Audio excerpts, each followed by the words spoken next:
अस्सलाम वालेकुम। Asia 41 news के साथ मैं हूं आपकी मेजबान अमना अब्बास। खबर शामिल करते हैं शोरकोट से। हमारे ब्यूरो चीफ राना मोहम्मद शब्बीर के मुताबिक रेस्क्यू 1122 शोरकोट के जेर एहतमाम रेस्क्यू ऑफिस में मस्जिद का संगे बुनियाद रखने की तकरीब मुनक्किद हुई, जिसके मेहमान खुसूसी assistant commissioner Shorkot Fazal Abbas, MSTHQ अस्पताल, डॉक्टर नवीद सफदर चौधरी, सदर bar association Shorkot Rashid Ali Chaudhry, advocate Rai Ayaz Akbar, Shahzad Ali Chaudhry, Rana Mohammad Shabbir और जिशान हैदर थे।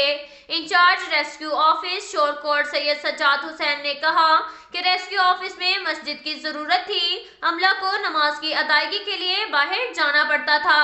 ये मस्जिद रेस्क्यू अमला अपनी मदद आपके तहत और मुखैर हजरात के ताउन से बना रहा है, जिस पर तकरीबन 20 लाख रुपए के करीब लागत आएगी। उन्होंने शहरियों से अपील की कि वो इस कार्य खैर में ज्यादा से ज्यादा हिस्सा डालें। Assistant commissioner Shorkot Fazal Abbas, MSTHQ अस्पताल, डॉक्टर नवीद सफदर चौधरी, सदर bar association Shorkot Rashid Ali Chaudhry, advocate ने कहा कि यहाँ मस्जिद की जरूरत थी। मस्जिद का क्याम एक अहसन इकदाम है। मस्जिद में नमाज जुमा की अदायगी भी होगी। उन्होंने रेस्क्यू 1122 के अमला की खिदमत को सराहा।